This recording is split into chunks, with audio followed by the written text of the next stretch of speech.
Good afternoon, everyone, and welcome to today's webinar. My name is Mick Bishop. I'm AMSA's Liaison Officer based in Townsville, Queensland. On behalf of the team at AMSA, we're excited to have you here today as we dive into some of the upcoming changes to Marine Order 504, which covers safety management systems. These changes will come into effect on the 1st of June this year. It's in about six or 7 weeks. Today is the final in our series of 3 webinars about changes to the safety management system requirements, and today's topic is simplified SMS. Before I get into the housekeeping and introduction, I'd like to acknowledge country.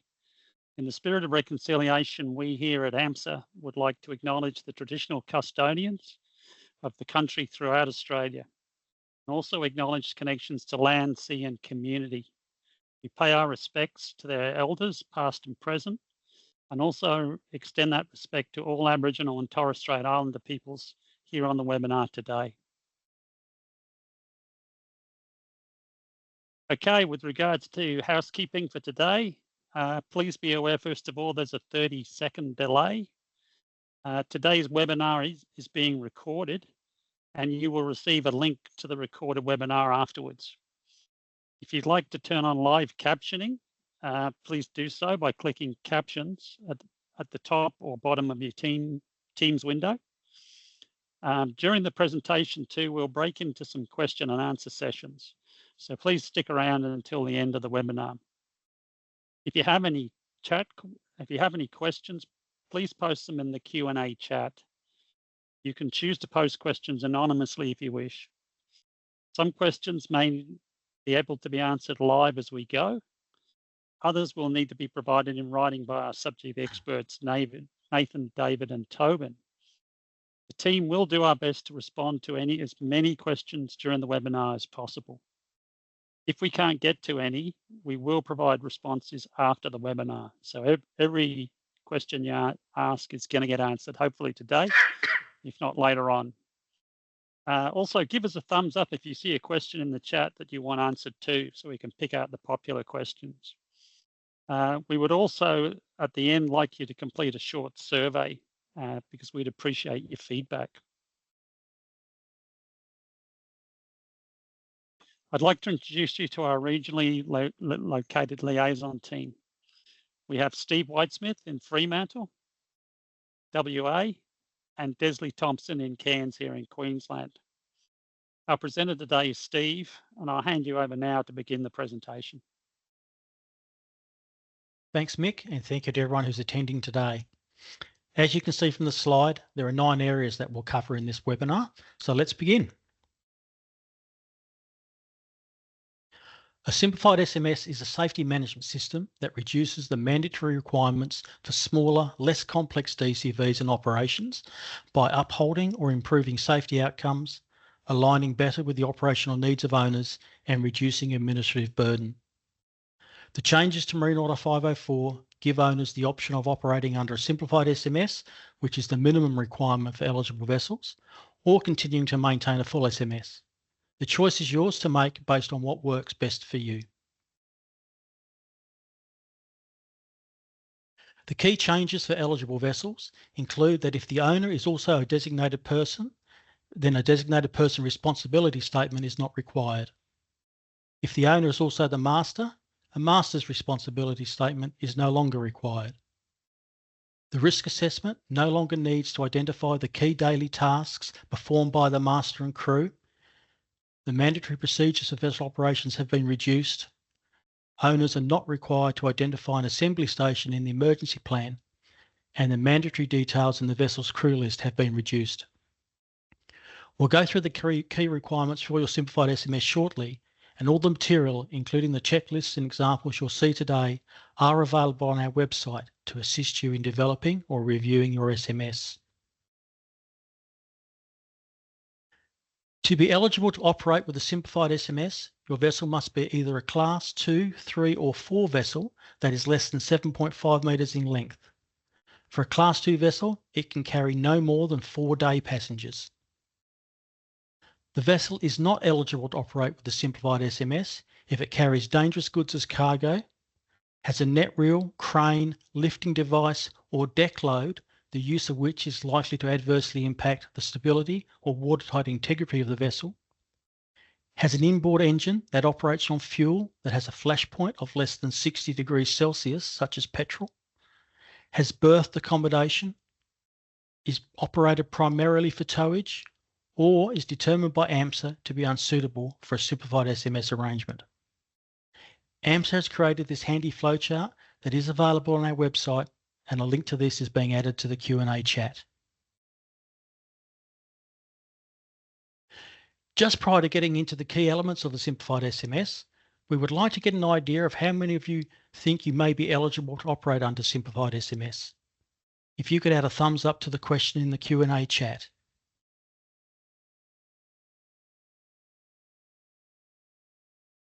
Okay, we'll now go through the key elements of a simplified SMS. The first part relates to vessel and contact details.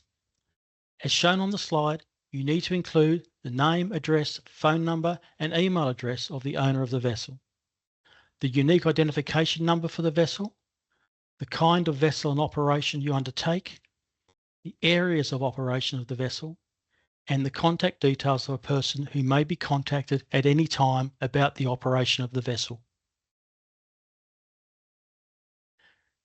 This slide shows a handy checklist outlining the requirements owners of Class 2 and 3 vessels need to consider when developing their vessel and contact page. As already mentioned, the checklists and examples you will see in today's presentation are available on AMSA's website to assist you in the development and review of your simplified SMS. A link has been provided in the chat, and additional information will be emailed to you after the webinar. This example could relate to a Class 2 or 3 vessel and includes additional information on designated person and master responsibility and authority statements for operations where the owner doesn't hold one or more of those responsibilities.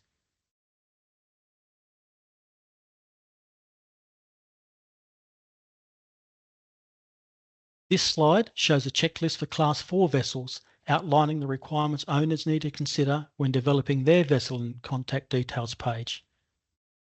As you can see, there is no requirement for a master responsibility and authority statement for the operation of a Class 4 vessel.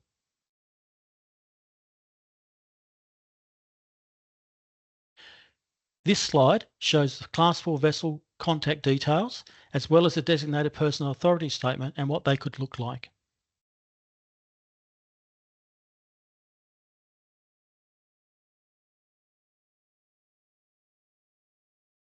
Vessel owners must ensure a risk assessment for the operation of the vessel is prepared in consultation with the master and crew of the vessel. This isn't applicable for Class 4 vessels or where the owner is the only person involved in crewing the vessel. The risk assessment is recorded so it is readily accessible and kept up to date, and reviewed if the vessel undertakes an operation that differs from what is normally undertaken, or the vessel is involved in a marine incident, or the master of the vessel considers that the risks have changed. Again, this is not applicable for Class 4 vessels, and if required by AMSA or by a marine safety inspector.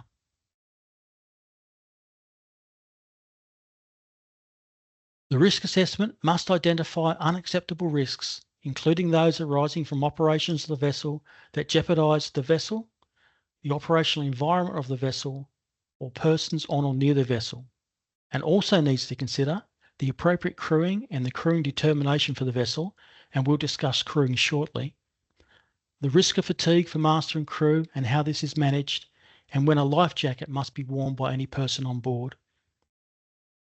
It should be noted that the risk assessment for Class 4 vessels does not need to consider appropriate crewing or the risk of master and crew fatigue.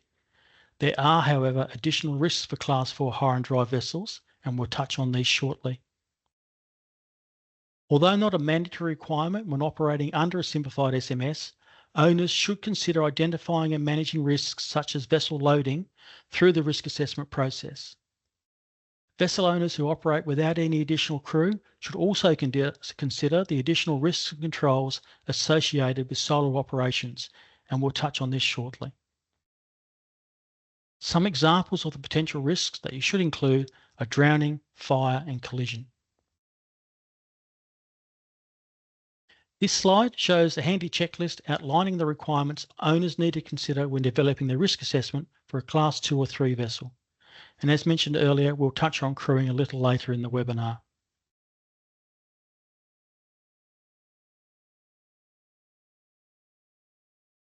This slide shows an example risk assessment. It doesn't include all the risks you will need to consider, but hopefully provides a useful guide on what a risk assessment may look like. The risk assessment doesn't need to be complex to be effective, but does need to identify how you plan to control the risks. The type of controls will depend on a number of factors that will vary on a case-by-case basis. However, you should consider the nature of an identified risk, any limitations or constraints imposed by the design of the vessel, machinery or plant, and competency of crew who interact with the identified risk. There is no set way for developing a risk assessment under Marine Law 504, and it should be in a form that works for you and your crew. And again, please bear in mind that this is an example only. This slide shows a checklist for hire and dry vessels outlining the requirements owners need to consider when developing their risk assessment.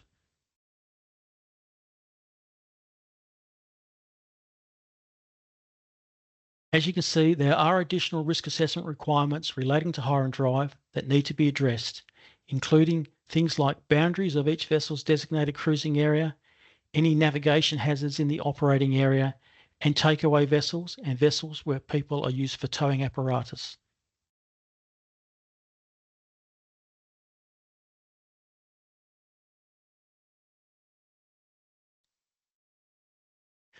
This slide shows an example risk assessment for a Class 4 human-powered operation. Again, this is an example only and won't include all the risks you will need to consider when developing your own risk assessment.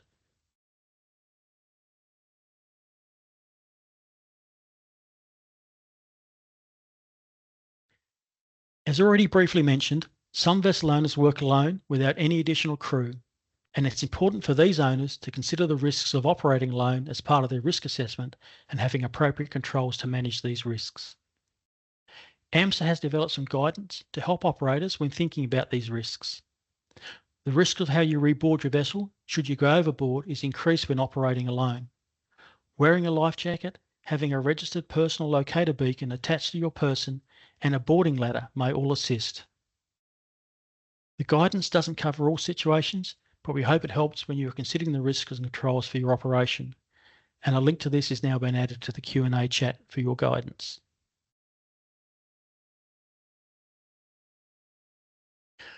With regard to personal locator beacons and EPIRBs, please make sure they're registered with AMSA and tested regularly in accordance with the manufacturer's instructions.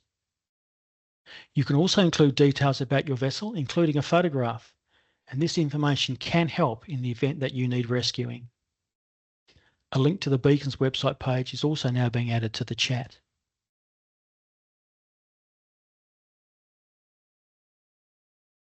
I'll now hand over to Mick and Desley to go through some of the questions in the Q&A chat. Thanks, Steve, and thanks to everybody who's posted questions in the Q&A chat. Please remember, if we don't get to your questions during the webinar, we will afterwards. So they're all going to get answered. So we'll now have a look. We'll now look at some of the questions that have come in. And the first one is, will small trawlers be excluded if they are set up to tow? Thanks, Mick, for that question. So vessels will not be eligible for a simplified SMS if they are operated primarily for towage. So this means that vessels that perform towage operations as their key function are not eligible. If a vessel is set up for towage but does not regularly perform towage operations, they may be eligible for a simplified SMS if they meet the remaining eligibility criteria. Thanks, Desley. Yeah, the next one is, am I eligible for a simplified SMS if I have an outboard petrol engine? Yep, that's another good question. So vessels with an outboard petrol engine are eligible for a simplified SMS if they meet the other eligibility criteria. So vessels with an inboard engine operating on petrol or another fuel that has a flash point of less than 60 degrees are not eligible for a simplified SMS. A link of the simplified SMS eligibility criteria website page has been provided on the chat. Thanks for that one. The next one is I only operate a small boat, 4.5 meters. I'm generally just outline fishing solo. However, I do take friends and family members, not for payment, just as company for their interest in fishing. How does this relate to my SMS requirements and obligations? Yeah, that's another really good question. So if your vessel has any certificates, example, the certificate of survey, you will need to make sure that the certificate allows you to carry the number of people you intend to have on board. So for example, fishing vessels cannot carry passengers. So you will also need to consider the risk of having additional people on board and other requirements such as how much experience they have on vessels, how can they complete their tasks safely, example, what equipments they may be using. You may also think about the induction onto the vessel, including what they need to do if you become incapacitated and in any other emergency as well. And also the introduction to the drug and alcohol policy, life jacket wear policy, and all other important policies and procedures, etc. So if you are planning to take them out recreationally, you will need to make sure that you meet the conditions outlined in Exemption 4, and a link has been put in the Q&A chat as well. Thanks, Desley. We got time, I think, in this session for one more. And it is VMR vessels operating under Exemption 40 are required to tow vessels in certain situations. Are they eligible for simplified SMS? Yeah, so a VMR vessel that is operated primarily for towage would not be eligible for a simplified SMS and would need to meet the full requirements for an SMS outlined in Marine Order 504. However, if the VMR vessel's primary purpose is not towage and only tows a vessel in certain situations, it may be eligible for a simplified SMS. Mick, before we go on to back to the presentation as well, I just wanted to let you know we did get a few thumbs up for those people who think they're eligible for the simplified SMS. So that's good news there. That's great. Thanks for that. So keep those questions coming, and the thumbs up, indicate the popularity of the questions. That's important too. I'll now hand back to Steve to continue with the presentation. Great, thanks Mick and Desley, and thanks to everyone who's putting questions into the chat, so please keep them coming. So we'll now move on to crewing. The owner of a Class 2 or 3 vessel must ensure the vessel operates with appropriate crewing. Class 4 operators do not need to consider crewing unless they operate a rescue vessel or they have other vessels such as a tour guide, which would fall under Class 2. So to do your crewing risk assessment, the owner needs to consider each kind of operation the vessel does and consider the risks associated with the vessel, the environment, and any person on or near the vessel. Factors to consider when evaluating the risks include the kind of operation, the task and activities performed in addition to the safe navigation of the vessel and the demands they impose on the master and the crew, the risk of master and crew fatigue, the number of persons to be carried on the vessel, and the effectiveness and timeliness of arrangements for passenger monitoring where applicable, taking into account that the master of the vessel must be able to find out the number of persons on board at any time. The design characteristics of the vessel, including its general arrangements, machinery and equipment, the qualifications and competencies of the master and crew, including circumstances where only the master holds mandated engineering qualifications, the competency required for the use of technological aids to safety and navigation, the area of operation of the vessel and expected conditions, including the weather, climate and water temperature, the duration of the voyage, the requirements of the vessel's emergency preparedness, including the vessel's emergency plan and evacuation arrangements, the maintenance requirements of the vessel and its machinery and equipment, and the external support available to the vessel. The list on the previous slide may seem like a lot. However, for less complex operations, it doesn't mean you need to have a large and complex document. The example checklist you can see on the slide is designed to assist owners in developing and reviewing their crewing requirements.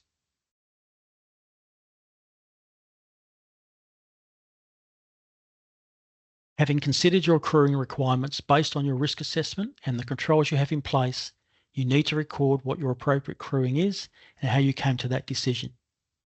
If you have crew, be sure to include details about them and their next of kin. As you can see from the example, this doesn't need to be overly complex.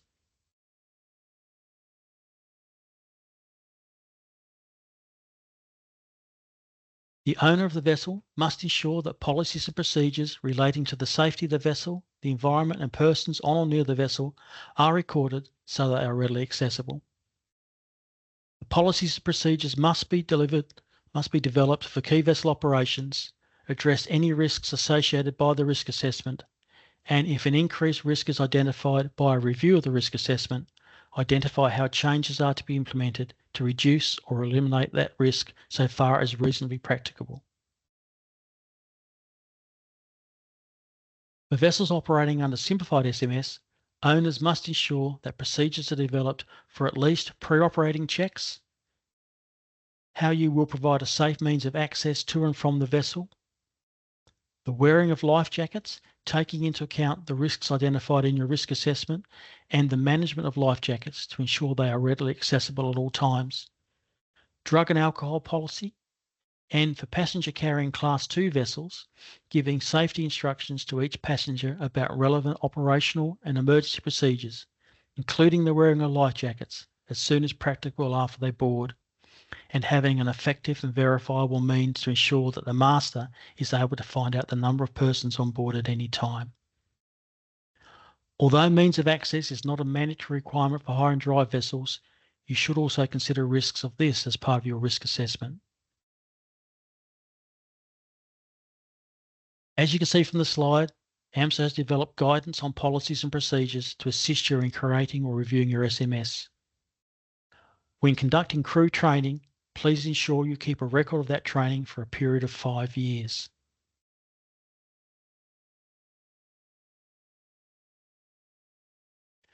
This example procedure for a Class 2 or 3 vessel can be used to assist in developing your own. The examples shown look at some of the new requirements, including fatigue, drug and alcohol policy, and vessel access. It is also important that you include procedures applicable to your specific type of operation.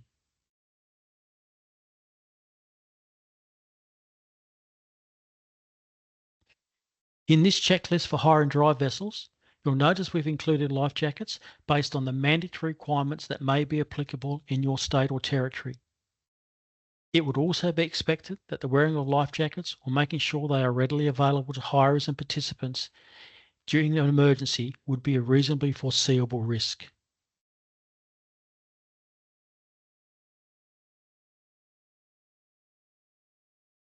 This slide shows some example policies and procedures for Class 4 vessels. As with the other examples, it doesn't cover all the policies and procedures you may need to include and may not be suitable for your specific operation.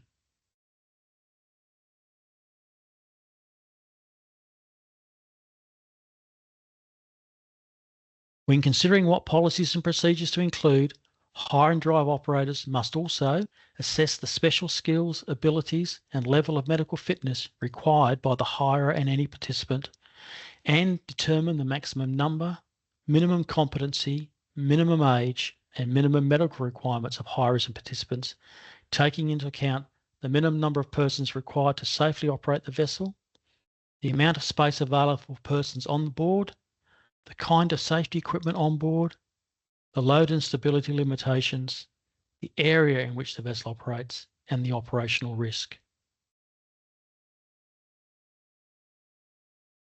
This slide shows the participant assessment checklist that may assist when developing your own policies and procedures.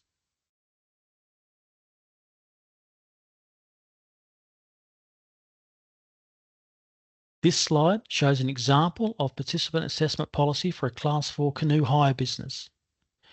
As with the other examples, this may not be suitable for your type of operation.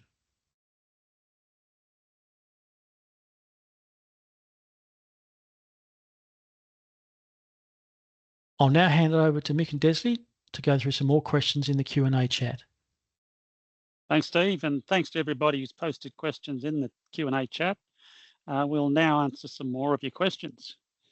The first one here is, if my vessel has berth accommodation, but I never use it, can I use a simplified SMS? Okay, so any vessel that has berthed accommodation, whether used or not, cannot operate with a simplified SMS. Vessels in this situation will need to meet the full requirements for an SMS as outlined in Marine Order 504. Thanks, Desley. The next one is, do I need to create a new SMS, or can I continue to use my SMS app? Good question. So a simplified SMS can be paper-based or app-based. So Marine Order 504 requires the SMS to be kept on board with practical and also available onshore, so on the boat or onshore as well too. So this can be in a digital form or paper form. However, the SMS must always be accessible to the master, crew, and anyone using it. So if stored electronically, it must be available at all times, including for AMSA or marine safety inspectors when requested. So if your SMS is on a mobile device and it can't be accessed due to connectivity issues, this does not meet Marine Order 504 requirements. Okay, thanks, Desley. The next one is, the examples you're showing look very simple. Can my SMS look like this? Yeah, so your SMS can be as simple or complex as you like if it captures all the mandatory requirements as well as any additional information you need to include having done your risk assessment. This would include developing procedures, example, life jacket wearing, fatigue, drug and alcohol, etc. Even training for crew, inductions, emergency preparedness, and refreshers, and also emergency procedures, for example, fire, master incapacitated, and loss of steering, etc. Thanks for that. The next one is about EPIRBs. And the question is, how often should I test my EPIRB? Oh, thanks. So you need to follow the manufacturer's guideline on how to perform a self-test and how often. So some manufacturers recommend that you self-test the beacon periodically, so either once a month or prior to a planned trip. But remember, it's also important that you don't over-test, as this can drain the battery. Good advice. I'll now have back to Steve to continue with the presentation. Thanks, Mick and Desley, and thanks again to everyone putting questions in the chat. Please keep them coming. There'll be another opportunity at the end of the presentation to go through some more of those. Vessel owners are required to update their emergency plan to include procedures for loss of propulsion and oil or fuel spills. The procedures must outline how you will respond in an emergency situation. These requirements do not apply if a particular emergency procedure is not relevant to your operation. For example, we wouldn't expect you to have a procedure for oil and fuel spills for the operation of canoes. If, however, a hire and drive business has a rescue boat with an outboard motor, then a procedure for oil and fuel spills would be required for that part of the business.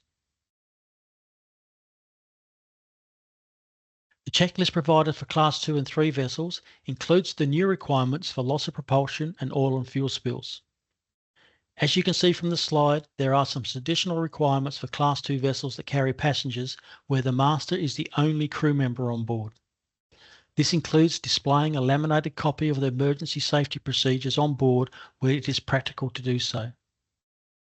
Additionally, Class 2 and 3 vessel owners must have a system for use in an emergency for the crew to record and confirm the presence of all persons on board.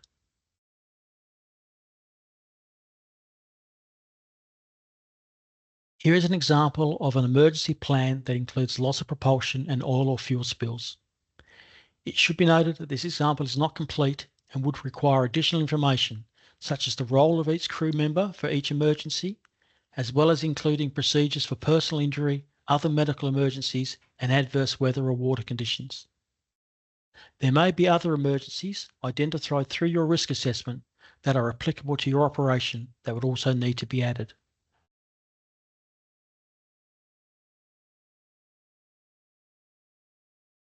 This checklist is to assist hire and drive operators, and as you can see, there are also requirements to include a prominently displayed copy of the laminated emergency procedures on board where it is practical to do so. It may not, for example, be considered practical on a canoe or a personal watercraft.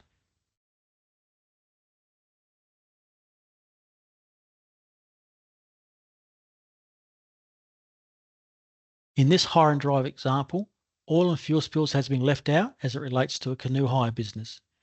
Again, it should be noted that this example is not complete and would require additional information as required under Marine Order 504 or identified through your risk assessment.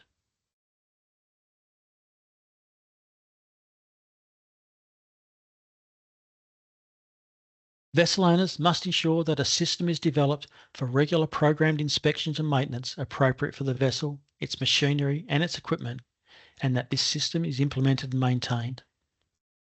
The system must include arrangements for recording details of each inspection and each correction to deficiencies identified during an inspection.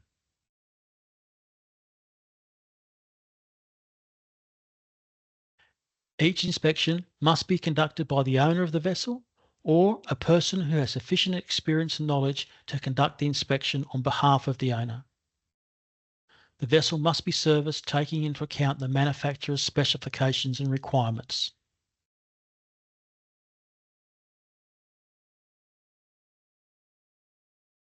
As you can see from this slide, AMSA has also developed an example maintenance checklist to assist you in meeting these requirements. This particular checklist is for use by Class 2 or 3 vessels.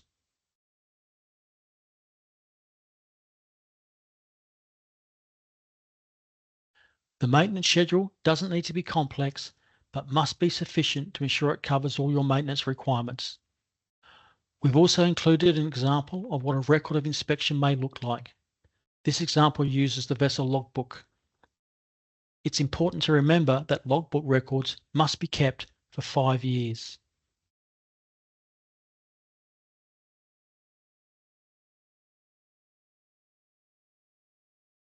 This checklist is to assist Class 4 owners in ensuring they meet the requirements for maintenance.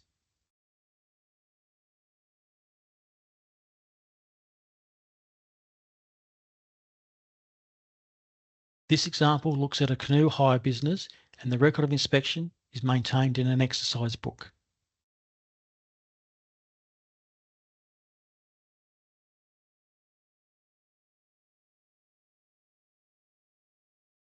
During 2023, AMSA developed this maintenance checklist for small vessels. There is also an example maintenance log and vessel certification record. A link to this is now being added to the Q&A chat.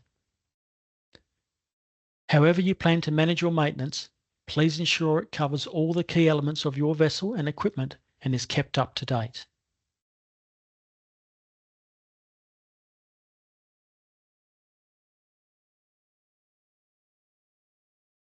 We would like to get an idea of how many of you are considering changing from a full SMS to a simplified SMS.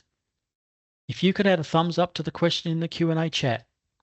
If you haven't yet decided, we hope that today's presentation and our website information gives you sufficient information to make an informed decision.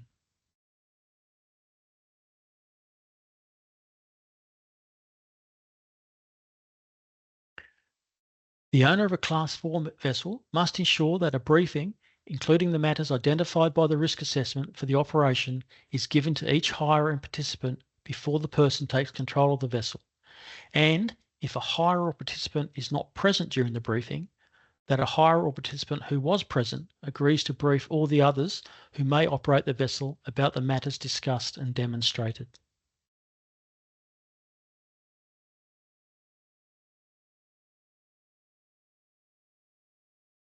The owner of the vessel must ensure that each tour leader, guide and briefer is competent to perform their duties.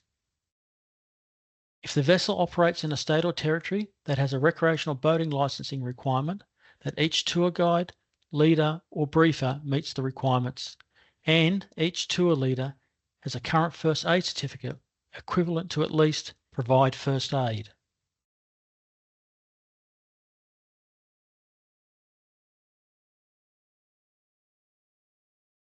As can be seen from the slide, the requirements for hire briefings have been included in a checklist.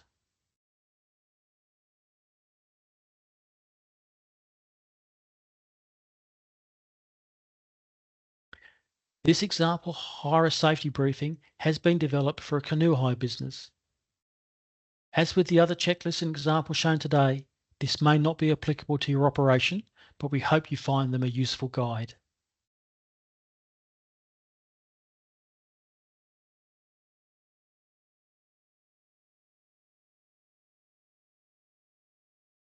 The owner of the vessel must ensure that their safety management system is reviewed. The risk assessment needs to be reviewed when you plan to undertake a different operation from what you normally do, following any marine incident, and if the master considers the risks have changed. The master risk does not apply to Class 4 vessels. The emergency plan and procedures need to be reviewed if the increased risk is identified following review of the risk assessment and every 12 months. Please be sure to keep a written record of when you do this.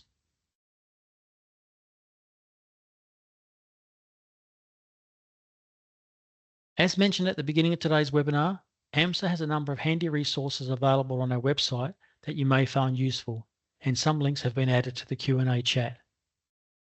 You can also find these resources and others by adding keywords in the search function at the top of the AMSA homepage. We'll also ensure links are included with the uploaded copy of this presentation and provided to webinar participants.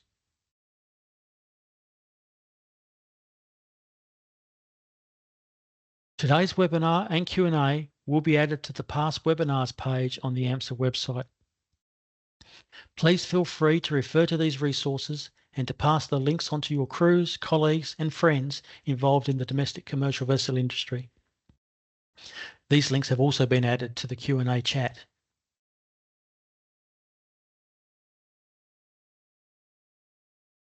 If you'd like to keep up to date with what's happening regarding domestic commercial vessels and how any changes may affect your operation, please subscribe to AMSA's newsletters, and a link has also been added to the chat for this page.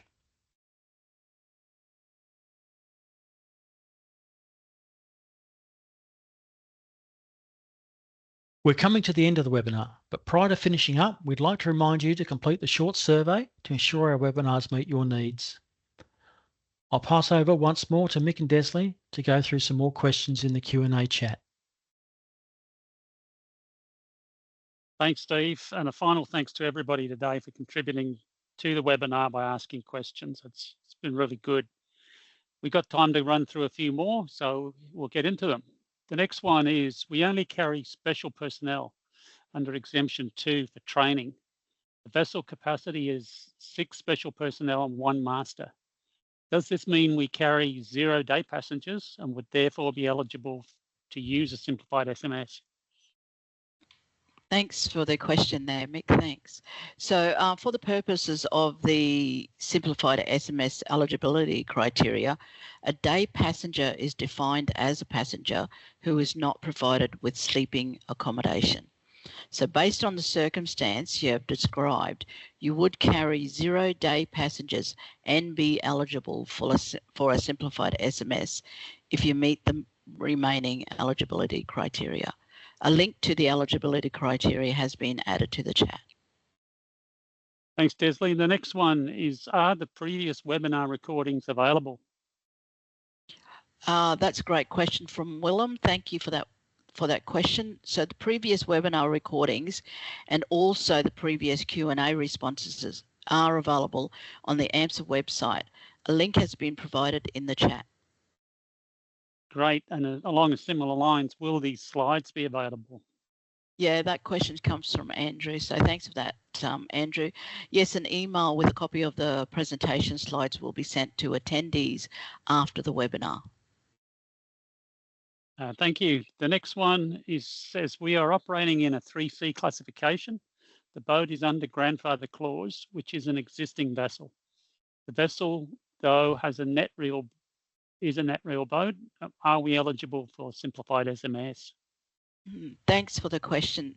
If the vessel has a net reel installed on the vessel, the use of which is likely to be adversely impacted to adversely impact the stability, the vessel would not be eligible for a simplified SMS. Thanks. The next one is, when you state that the master of a vessel being the owner of the vessel, does the master of a commercial vessel need to hold a master qualification, or can a coxswain be considered the master of the vessel? Okay, this question has come from Matthew. Thank you for that question, Matthew. So if the vessel is less than 12 metres in length, the master may hold a coxswain's qualification. However, they must only perform the duties and functions that the certificate of competencies allows the holder to perform. Okay, the next one is, what is the key differences? What are the key differences between a simplified SMS and a full SMS in point form? So thanks for that question. The key differences for eligible vessels include, if the owner is also the designated person, a designated person responsibility statement is no longer required in the vessel's SMS. If the owner is also the master, a master's responsibility and authority statement is no longer required in the vessel's SMS. The risk assessment no longer needs to identify the key daily tasks performed by the master and the crew. Thanks. The next one is, if the owner of a small boat is a business, should the name be the business or the employee who is operating? The owner listed in the SMS should be the name of the business. So where an employee operates the vessel, they should be referred to separately.